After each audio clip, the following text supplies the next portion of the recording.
Tartivelingan hayat. Roman. Abdori Mustafa Abdurahim. 1. bölüm. 7. kısım. Şu işler yüz berip, aradan 2 gün ötdi. İhbari Yulduzga bir eğizmi gap qıp baxmadı. Şundaqla onunğa çıray içip qarapmı qoymadı. Nurxan Yulduzning ishlarining keynida paypidak bo'lib yurmakda edi. İhbari bugun normal ishga tushdi. Chunki u uyda dadasining kelishini saqlab o'ldirgan bilan u kammaydi-da. Shunga u uyda o'ltirib, apsi Nurxan bilan ochisi Yulduzning bema'ni gaplari, kulki chaqchaqlarini anglashga royi bo'lmaganligi uchun balkim ishga tushib, xizmatimni qilsam diqqatimni boshqa yoqqa chacha olishim mumkin deganni o'ylab, bugun atdigandila apsiga ishqa mangdimmi demasdan oshpuzilga ketib qolgan edi. Tushlik bozorda xaridorlar bas-basti kirishga boshladi. İhbar bu kichik oshpuzilda o'zi yolg'iz ham kutkichi, ham Gulboston yo'q vaqtda oshpaz bo'lib ishlaganligi uchun bir qo'lini ishga qilolmay, peshonasidan tapchib chiqayotgan tarni qo'liga kiyib olgan yanlikka aytqash, aldirash mehmonlarni kutmoqda edi. Shu arada to'satdan yana bir mehmon kirdi. Biroq u ihbarni chaqirmasdan boshqa mehmonlarni uzatib olsa, o'zi kelganda gap qilay deb, bir eg'izmi gap qilmay, ihbarga yiroqdan qarab, kulimsirab o'ltirdi. İhbar birining o'ziga qarayotganligini sezgandek bo'lib, darhol u tarafga qaradi va hozirla boraman deganni ishora qilib qo'yib, mehmonlarning hisobotini yig'ib, ularni yo'lga selib keyin uning yeniga keldi va yaqimliq kulimsirab turib: "Bu yerga qadamingiz yetib qapti-ku, Arslan bey. Sizga nima keltiray? Bay mehmonlar ko'p bo'lg'ashqa sizga qarayamay qaptiman. Bek sat bo'ldi. Hozir tushlik bozorimi oxirlashdi. Nima tamoq yegingiz bo'lsa, eng tez suratda tayyor qilib beray."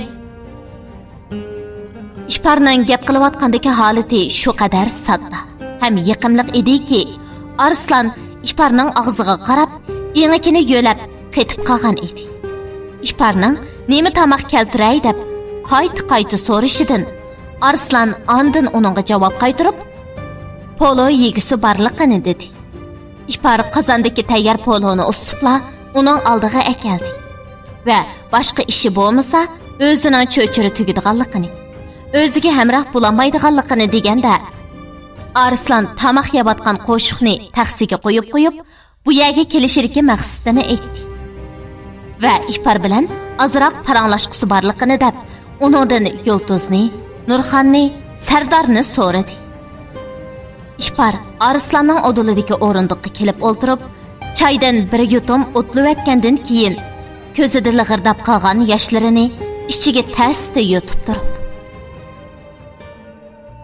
"Dadam hargizmi Mavlud apandining o'ylag'indek undaq aska odam emas. Dadam yilg'u bir jonliqkan, dan ziroatlargimi azar bermaydigan intayin oq ko'ngil, esil sifat odam.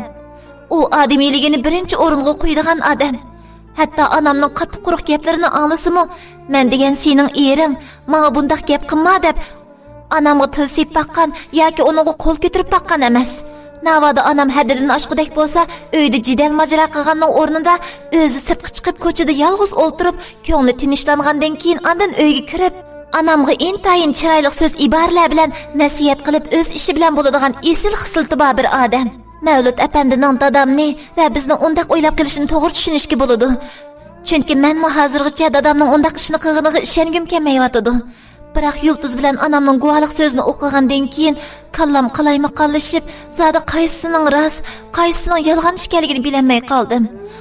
Onam degan dadamga 26 yil hamroh bo'lib, hozirgacha jafo mushaqqatda birga bo'lib kelgan ayol.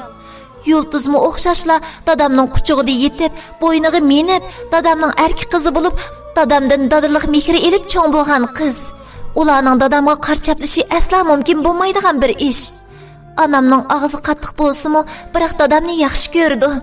Yulduzmi garchi hozir o'z ota-onasini topgan bo'lsa-mu, biroq uning ko'nglida yanala dadam bor. Arslan, men sizga shunday va'da beralaymanki, dadam hargiz jinoyatchi emas. Bu yerda bir uqishmaslik bor.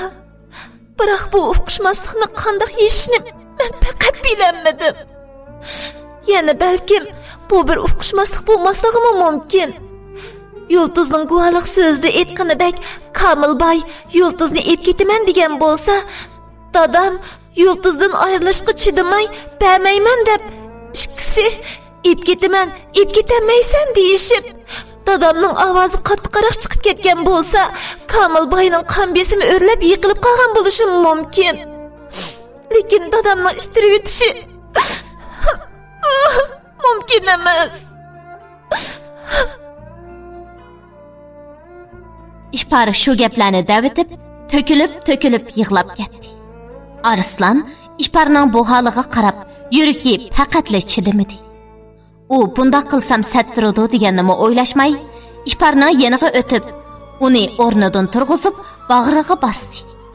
İhbarmo o'zimi bilib bilmay, Arslanning muskulliq, ko'pib turgan ko'krikiga yuzini yiqib turib, ichidan kelgan yig'ining hammini chiqarib turib yig'ladi.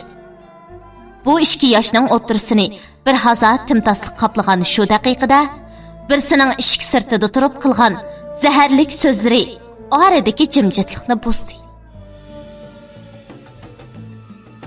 Ahay, o'yinning qiziqi mana bu yerda deyli. Ko'p kunduzdan nomus qilmay yot bir erni quchoqlashni ko'ngling qandoqmi ko'tirgandi a sening? Oy, siz ilqi. Ha, esimga keldi. Siz Mavlud dadamning qo'l ostida ishlaydigan ishlamchi-ku deyman. Bu yerda nima qilyapsiz? Ya'ni kelib singlim İhbar bilan qandoq tanishsizlar? Ikkinglarning bundaq yilimdek chaplashib turganinglar qaraganda xeyli tanish o'xshaysizlar. O'zingizga xeyli tuzuk qamlashgan bola ekansiz bo'lmasa.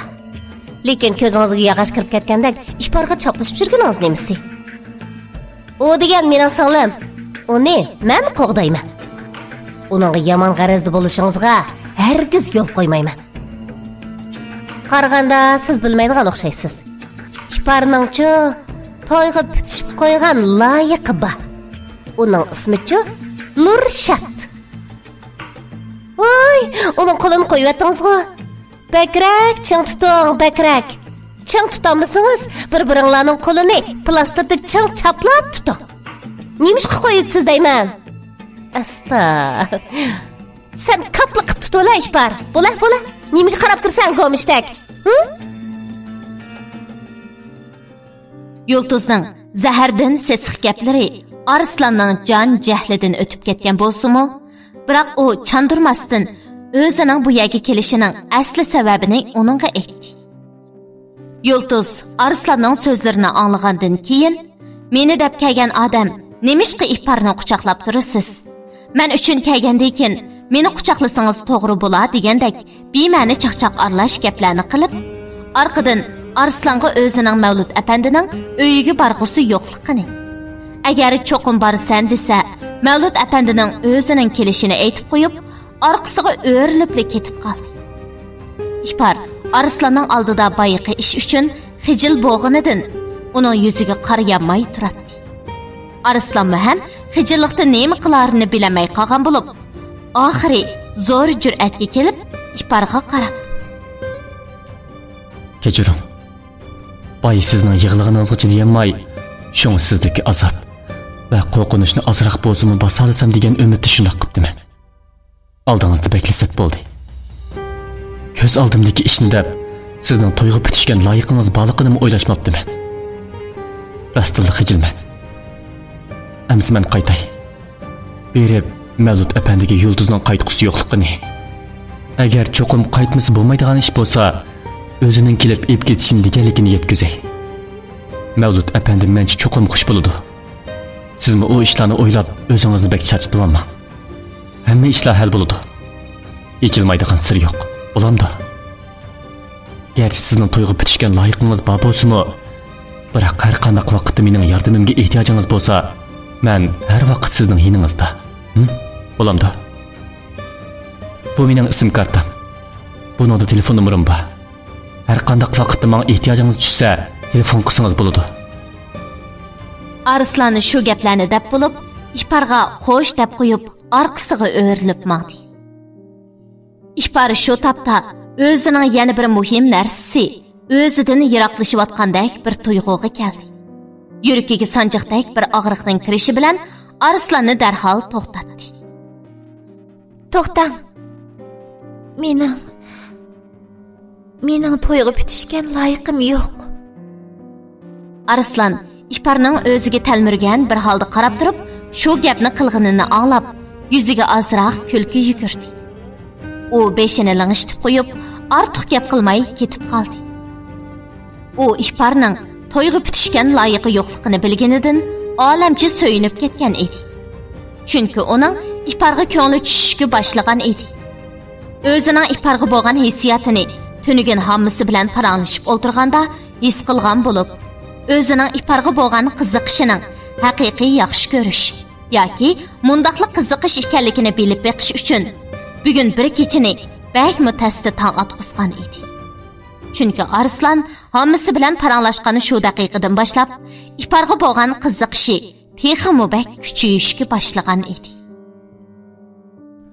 Ammo sendan bir narsa so'ray. Sen ko'p ish ko'rgan. Cho'qim menga eng to'g'ri javobini bera olaysan.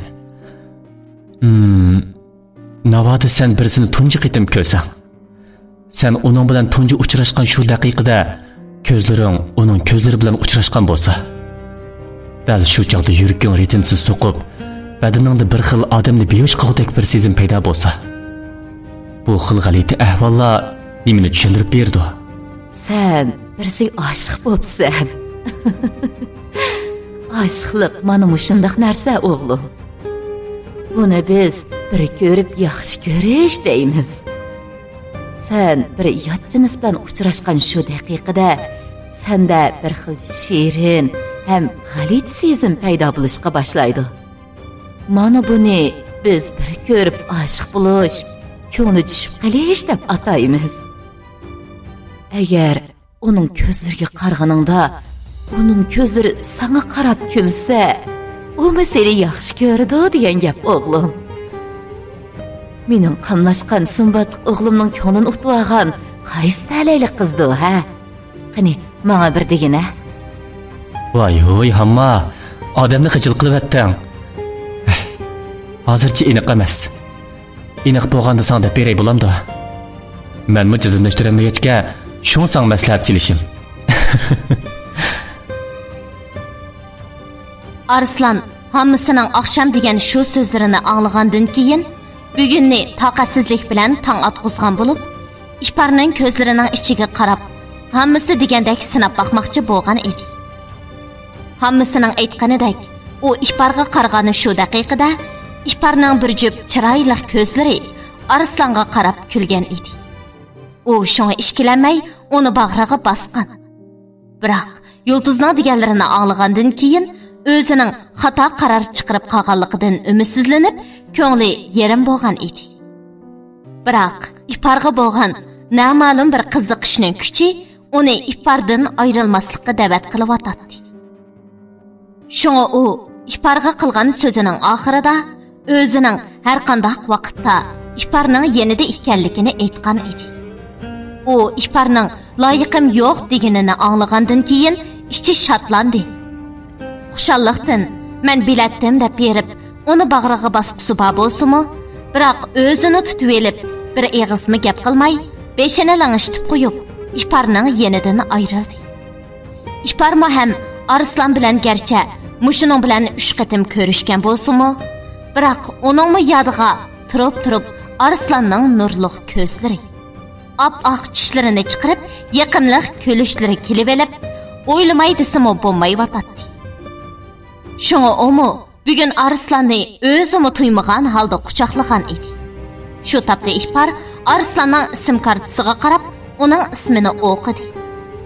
Va uning telefon nomerini yenidan knopkalik o'maq yanfonini chiqarib, telefon xotirasiga "A" deb yozib xotirlab qo'ydi.